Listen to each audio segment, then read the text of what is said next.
it's fascinating because I say the references to the bear story, the aggressive, I love that term just so much.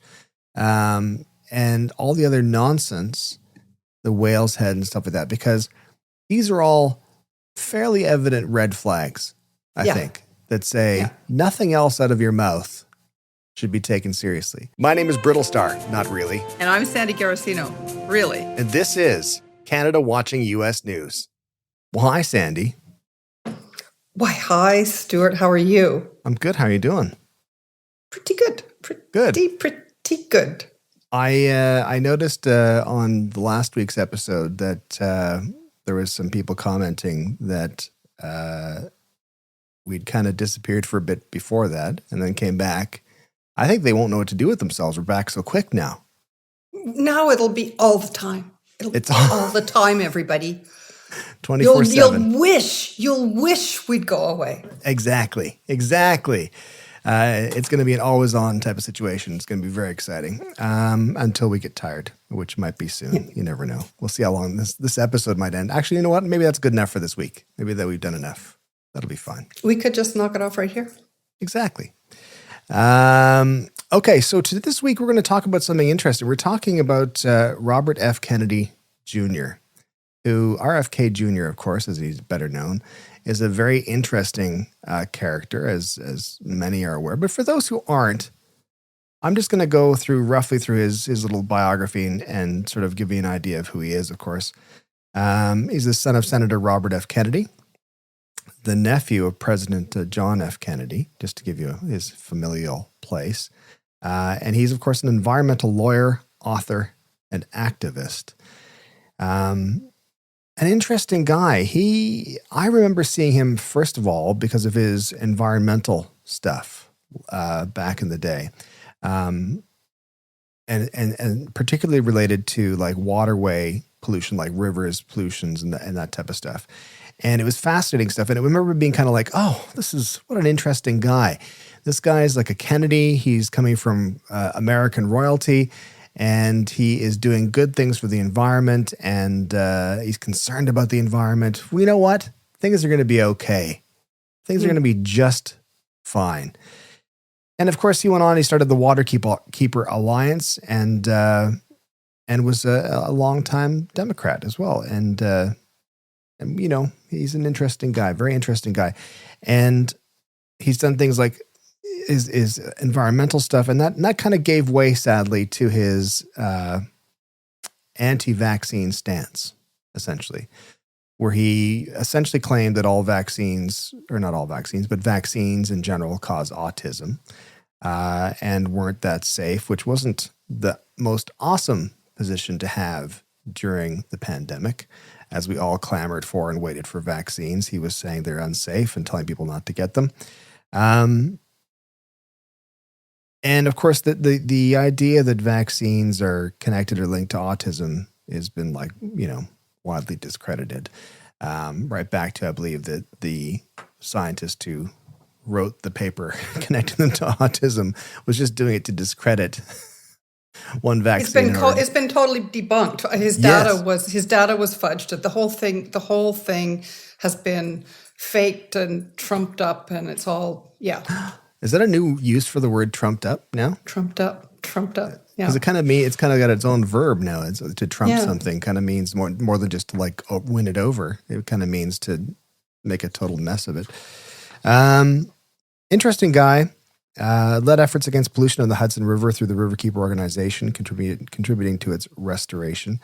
And of course, he's authored several books on environmental issues as well, crimes against nature and the Riverkeepers, that type of thing. All that to say, he was a very interesting character to come onto the public scene because I'm sure there were circles where he was very well known, obviously, and played a large social character, a large social part. But from a public perspective in general, I don't remember hearing a lot about him until he did this environmental stuff. And then it was kind of like, I remember there's an article, maybe in the Globe or the Star, where it was like, there was an article, this is ages and ages ago, where it's like, this guy's going places. He's fantastic. Well, there was the whole Kennedy mantle, right? And he had it all in a way. because he was like vigorous and handsome and dashing and all of that. He had all the things that the Kennedys famously were going to have. And of course, there was his famous cousin, John F. Kennedy Jr., John Jr. Right. And then once he vacated the scene, well, RFK Jr. was sort of the big dog on the block. Yeah, next in line, heir to the throne, essentially. Mm-hmm. In 2024, of course, he ran for the Democratic nomination. Is that right? Democratic nomination? He did. He started out by running in 2023, I think. 2023. But of course, people were like, I don't know, with the whole vaccine thing and some other positions that he had. It was kind of like, I don't know if you're going to be a good fit. And of course, he wasn't a good fit. And there was the small problem that there was a sitting president who was also running for the nomination. Yeah, exactly. So that would have hampered his efforts for sure. Then going forward from there, he's as we know, he was he running for an independent office? Is that right, or was he just? Yeah, he launched a campaign for the presidency as an independent candidate. Right. And then abandoned that fairly recently, and actually quite recently, and then threw his support behind Donald Trump. One more questionable position. Which those who knew him well were not surprised at. Oh. At all. Interesting. No. Interesting. No. There's been a lot of feeling that this whole thing has been a grift and a setup from the beginning. Well, I want to play, before we get into the whole good guy or grifter discussion, I wanted to, if you're up for it, to play a quick game with you, if we can. Okay. Is that all right? Okay. Yeah. You ever seen the kids on the TikToks playing the game, Put a Finger Down If? You ever see that? TikTok? What's that, Stuart? Come on, Sandy. Come on. You have to introduce me to this. It's like MySpace, but faster. I'm old enough to be able to laugh at that. Oh, that's good. So here's the gist of the game. We'll put 3 fingers up. Okay, that's all we really need is 3 fingers. And then I'll say something, and if it applies to you, like I say, have you ever such and such? And if that applies to you, you put 1 finger down. Okay. And we'll see who's left with how many fingers up. Okay. Here we go. Put a finger down if you have ever had a brain-eating worm. Okay, we're tied. All right, we're tied. We're still at 3-3. That's good. Put a finger down if you have ever lived with an aggressive emu. Okay, we're still tied at 3. That's good. And then I'll finish off with this one. Put a finger down if you've ever beheaded a whale. I have to think. All right, so no, it looks like we haven't lived. I think we haven't lived. We haven't lived. No, what's fascinating about those things is that, of course, these all are things that apply. If Robert F. Kennedy Jr. was playing that game with us right now, he would have no fingers up whatsoever. He would have no fingers. He, of course, in 2010 said that he had a brain-eating worm. The worm had got into his brain and had subsequently died, which the jokes write themselves. He, of course, got into trouble for posing with an animal carcass. There's a controversial photo showing him with a dead animal. We're talking about the dog, when he was eating the dog? Exactly, yeah. Or was it the other posing with a dead animal? Well, there's also the lion, I believe. Is that right as well? I don't know about that. Yeah, well, I'm sure he'll tell us himself eventually, which seems to be his MO. It's like, hey, ever tell you guys about the time he's one of those guys. He posed with the bear.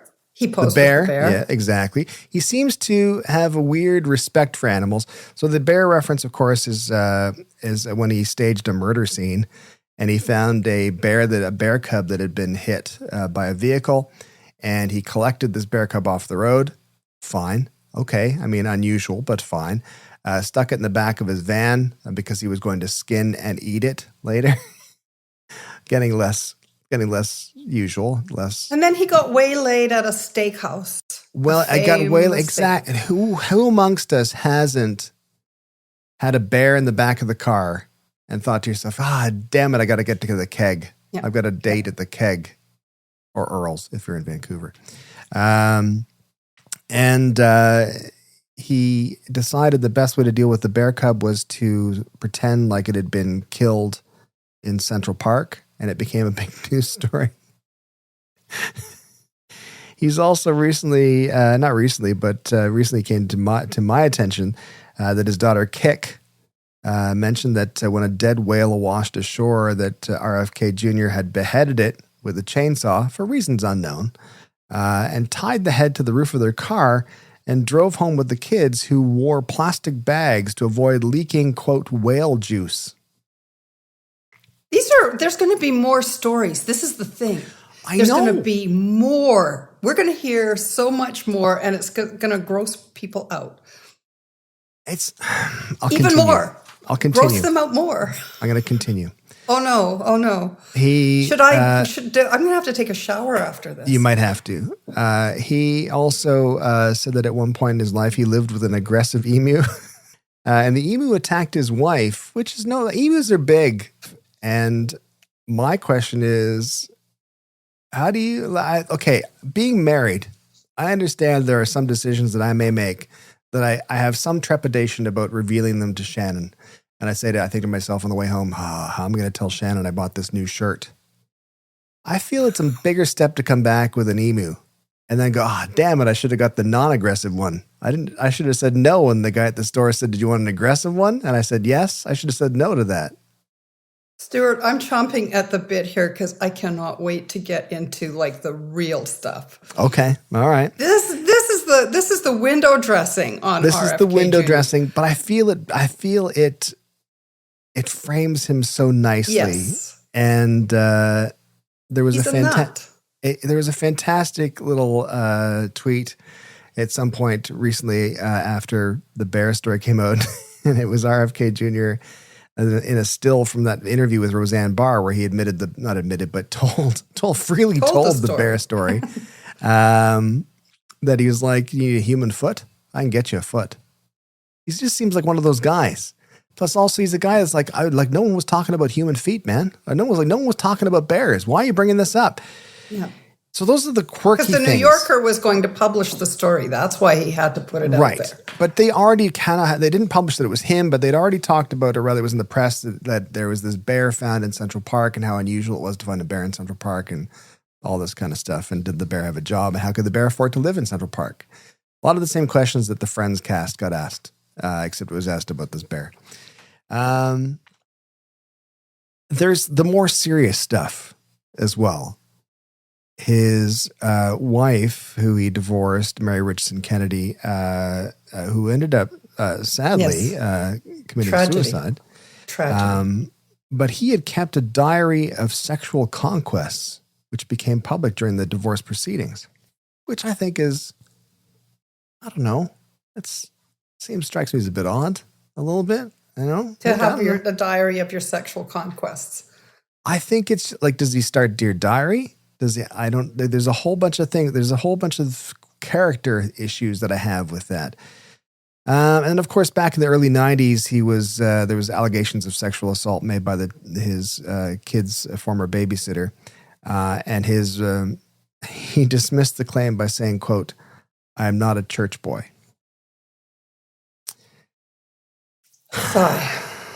Sigh.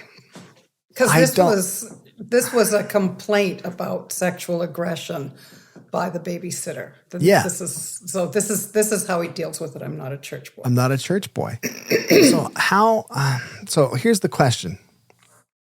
We got to talk about he's evidently not a good guy, but I was going to say good guy or grifter. He strikes me as not a good guy in general. Thoughts? He is so far, like, you haven't even touched what I think is so disgraceful about his position, how he has exploited and used his name. And so I'm old enough to remember when Bobby Kennedy died. Mm-hmm. So I remember the position that Bobby Kennedy Sr., as he then was, the position that he had in the Democratic Party, on the American scene, the trains, the people standing along the train track as his body was being transported, the wailing across the country at the death of this man, and to see someone take his name and do what Bobby Kennedy Jr. has done with his name and his reputation. He has totally taken that on. But I want to talk a little bit about the vaccine thing. Yeah. And I would love to be comedic about this, but I can't. Good. This sounds easy. I can't be comedic about this because I was just checking last night. Vaccines, all of them, and I think this is a study that was recently published that I don't think includes COVID vaccines. But since 1974, vaccines have saved, this is a WHO study, 154 million lives in the last 50 years. 101 million of those lives were children under the age of 5 years old. Measles vaccines have saved the most lives. I don't know, Stuart, if you're like, measles vaccines came in after my childhood. So right. we all got measles. Measles were common. Right. I had no idea that they were so deadly. Yeah. And so measles vaccines alone are credited with having saved 94 million lives. In the last 50 years, the world has seen a 40% reduction in child mortality. The COVID vaccines are estimated by the U.S. to have saved 20 million lives globally by the year 2022. And one of the key figures, or two of the key figures in the whole vaccine story, are Bill and Melinda Gates. Now, I just want to talk a little bit about that because Bobby Kennedy has accused Bill Gates through insinuation and carefully worded tweets and so on, and speeches. It has accused Bill Gates of planting microchips into the vaccine so that they can track children. So he says and I'll just go a little bit further. He specifically is linked to an outbreak in American Samoa. I won't go into too much detail. There was a tragedy in American Samoa because a nurse mixed the vaccines improperly, and there were a couple of deaths. So American Samoa had their vaccine rate go from about 99%, which is what the surrounding islands around American Samoa are at, about 99% childhood vaccine rate, down to 31%. And they had an outbreak. And Bobby Kennedy was brought by prominent anti-vaxxers. He was brought to American Samoa to raise this anti-vax message, to promote the anti-vax message. And he visited, he was saying there that he promoted the anti-vax message. They had an outbreak, and 83 people. American Samoa has 200,000 people. 83 people died as a result of the measles outbreak that came after the vaccination rate just collapsed. 83 of them died. Most of those were children. So we're talking about child deaths.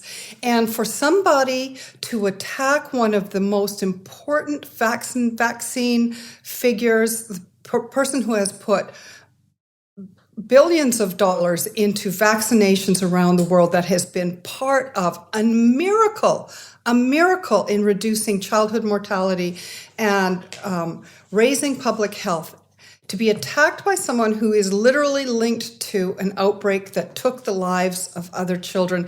This is not,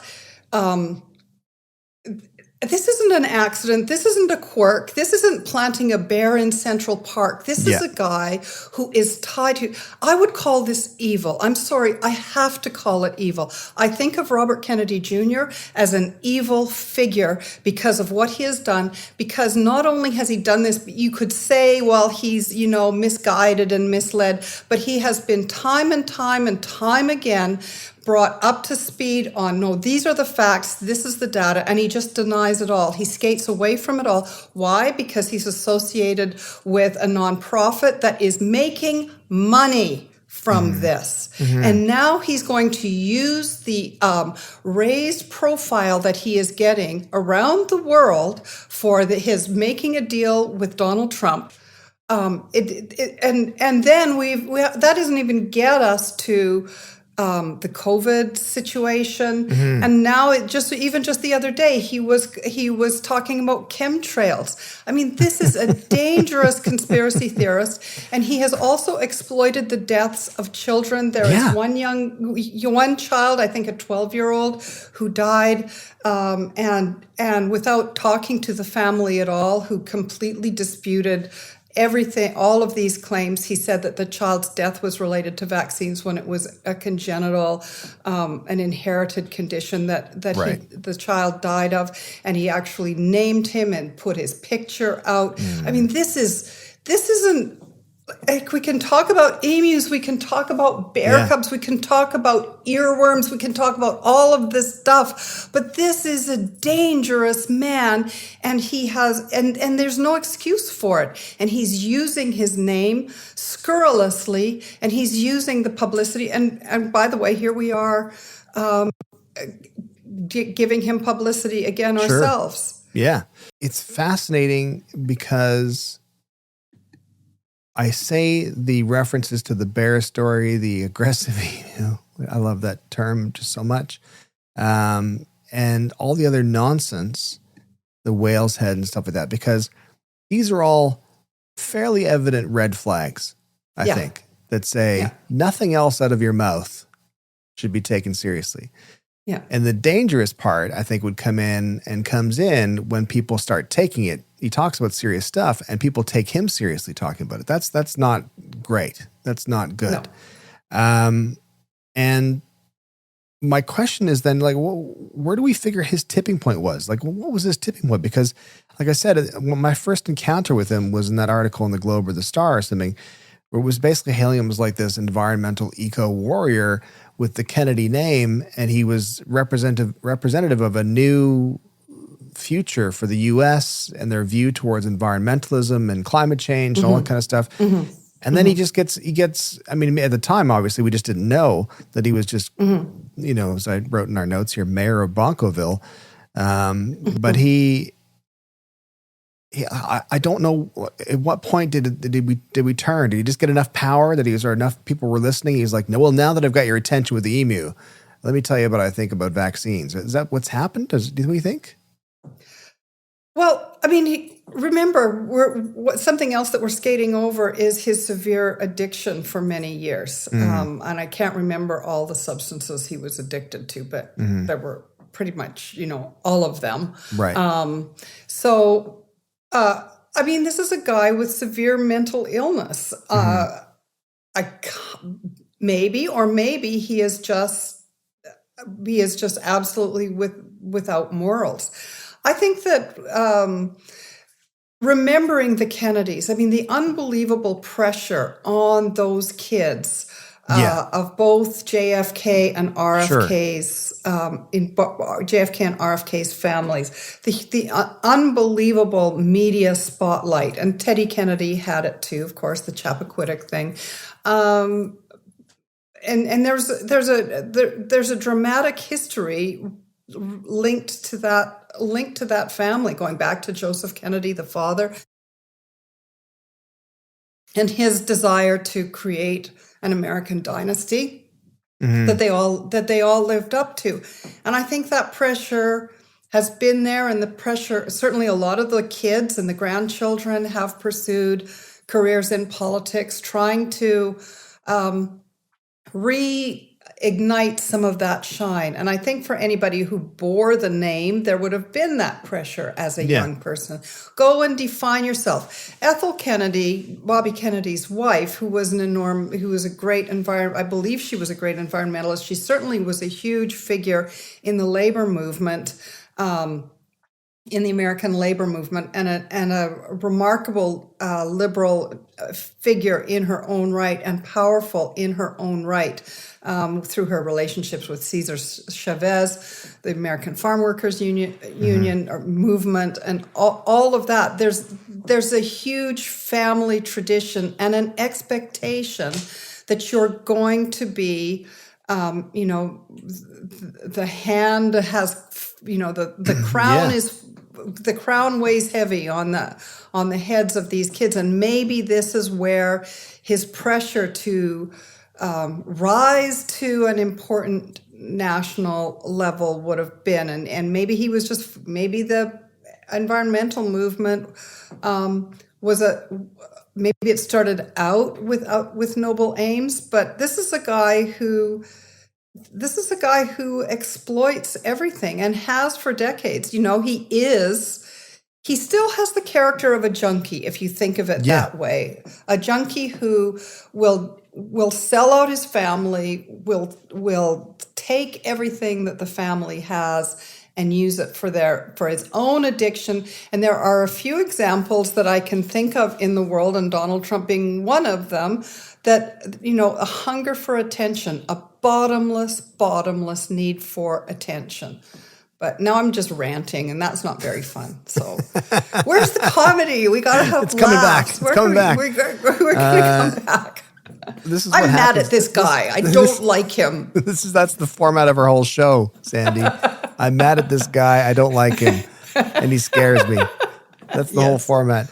But is it just the name then that's carrying him? Is it that makes people listen to what he has to say, and that hope for this messianic return, this second coming of Jesus, essentially, second coming of American Jesus, that people are like, oh, sure he's a little bit eccentric, but he speaks the truth. Look at QAnon and how they totally roped in this whole idea of JFK Jr. is still alive. He's still, Elvis is still alive.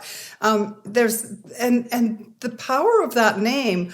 I don't know if young people can really relate to how incredibly powerful that name is still amongst people over, say, 55 or something like that.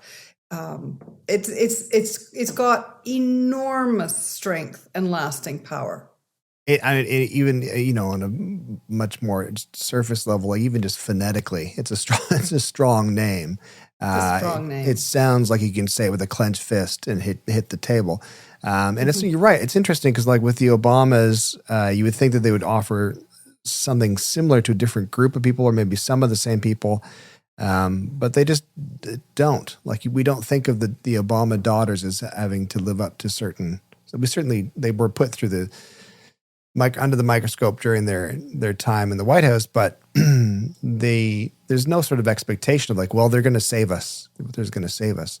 And was there that kind of expectation for RFK Jr.? I know that there was kind of, you can say it in retrospect or in hindsight, you can say that, but did people at the time think, oh, we need this guy to do well? Or was that just really brought on by themselves, and then that led to addiction issues, and that led to, facing the reality that they're just people, and let's go cut the head off a whale? Is that what's happening? I think the assassinations were a key part of that. Teddy Kennedy's children don't carry this. True. Yeah. And I'm worried because I feel like there might have been a death of a child in there somewhere. I'm not sure. Right. But I think that the assassinations, and they were all tied together.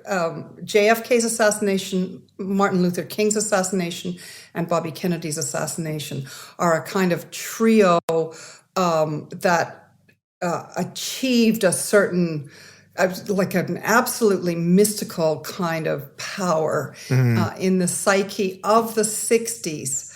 And so I think that, and then, so there was a feeling. And of course, we all, well, maybe we don't all remember the funeral of JFK Sure. and little JFK Jr., the little 2-year-old John boy, John. steps, little John stepping out to salute the chase, the cannon, the horse pulling his father's coffin through the streets on the way to the funeral. So these are I keep saying, but I'll keep saying it because everybody forgets it. Yeah. Which is that amnesia is today the most powerful thing. It's very hard to imagine that anything could have the imprint, the cultural imprint of the Kennedy family today, just because media has shattered so spectacularly. I was going to say even the Obamas, like you say, the Obamas don't have that No. kind of pull. Although if you look at the DNC last week, they seem to, that magic sure seemed to be there. For sure, absolutely. I think as speakers, the Obamas are in a league of their own. And it's interesting with the assassinations in the 60s of John F. Kennedy and Bobby Kennedy and the funeral with John saluting and stuff. It's very much tied to technology and media, though, isn't it? It's very much tied to that. Because it's like if there was social media back then in the day, I don't know, maybe it would have been the same level of media coverage now. Would it have the same impact? I don't know. Maybe if we had never seen those types of scenes before. But I think the fact that we have, I think it's almost impossible to kind of replicate that kind of impact now, which is probably not a bad thing as well, I think. It's such a different time because this harkens back to our podcast last week where we were remembering, we were thinking back to the long days in the past when Donald Trump was shot in the ear. Oh, God. And like that's just gone. That's just gone. And it's just so staggering that we have and this is not just media. This is also about attention span, isn't it? Sure. I feel like my attention span has been negatively affected by I lost social interest media in the and show, by like, the fragmenting and episode. everything. No, but in seriousness, though, I think you're right, and that's a good example of the Trump assassination attempt. Is like it just didn't hold. It didn't have the impact that really it probably would have had massive impact. Certainly in the 60s, 70s, 80s as well. When Reagan was shot, that was a huge deal. It was massive news coverage on that, and everyone was very, very aware of what had happened. And I've said before, I have thoughts about the assassination attempt, but I think that no one wants to talk about it till the election's done because it doesn't do anyone any favors. It's going to come back. Absolutely. I guarantee it. They're going to bring it back. They're going to bring it back. I know Trump's and there will trying be to do a conspiracy. There will be a conspiracy theory associated with that. That's right. And I'll be the one telling people about it as well. But it's like, you're right. It's already coming back with the assassination attempt, playing trading cards that Trump is selling, the digital ones. And then if you buy whatever it is, you buy 3 of them, you get a real one, or 10 of them or something, you get a real one or something like that. I don't know, whatever. That's not what we're talking about this week. So with RFK's environmental stuff, we've got him doing that stuff, which is good. And then you've got him switching to vaccine hesitancy and vaccine anti-vax stance in general. Stories or allegations of sexual assault. It's evident he's not a good guy. I think that you really kind of summed up the idea that he's damaged, aren't we all?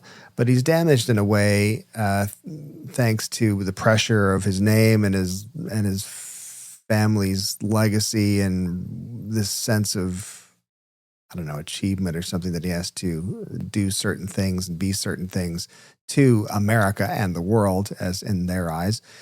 And we kind of walk away with it with sort of like, the takeaway is kind of like, well, he's just obviously bonkers. This is not someone that we should be listening to. However, of course, he just threw his support behind Trump. And now before I get to that, I just want to say one thing about RFK Jr. was that when he was running as an independent, there was a real concern from some that he was going to steal votes from Biden, which I don't feel was necessarily true. I don't think that was true. Do you?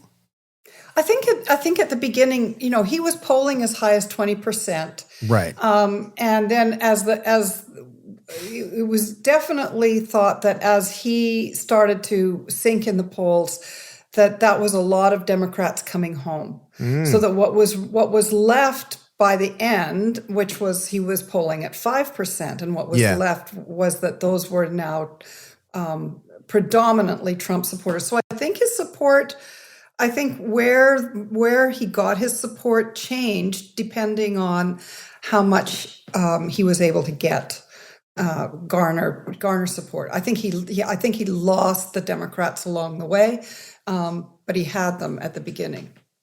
He, of course, gave up his candidacy for president, stopped his campaign rather, and threw his support behind Trump. But of course, he's still on the ballot in some states, isn't he? Like he's 10 on states? The ballot. Well, he's actually. I was looking at I think it was the LA Times the other day that was reporting that he's on the ballot in still most of the states. Like, in fact, he's on the ballot now. It turns out that he's still on the ballot in most of the swing states. So this huge achievement of I'm going to, throw my support behind Donald Trump is going to be backfire.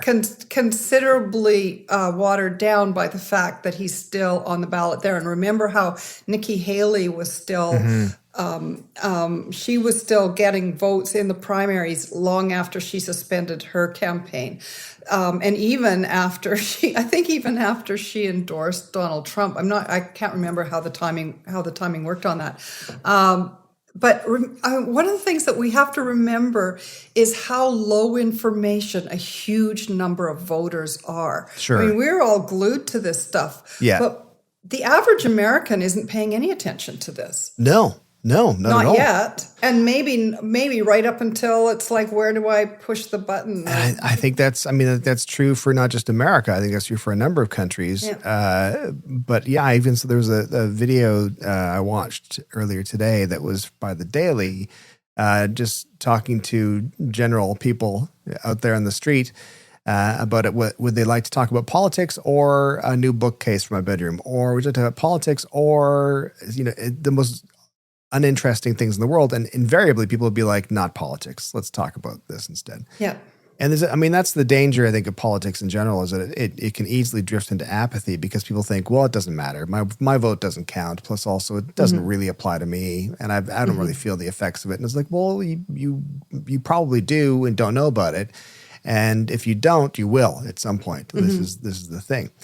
Now with RFK Jr. moving over to support over to Trump, there's been a little bit of rumor, chatter that Trump would love to just give Vance the boot, J.D. Vance, the VP, his running mate for VP.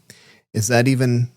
I mean, I know that's not true. I was going to say I can't see it happening, but I can actually absolutely see it happening. I think that once the nomination has happened, once the convention nominates the president and vice presidential candidates, I don't think he can give J.D. Vance the boot. I don't quote me on that, or quote me and don't. And save that for the clip. You're not sure. We're not bring sure. That clip back next week. Yeah. Yes.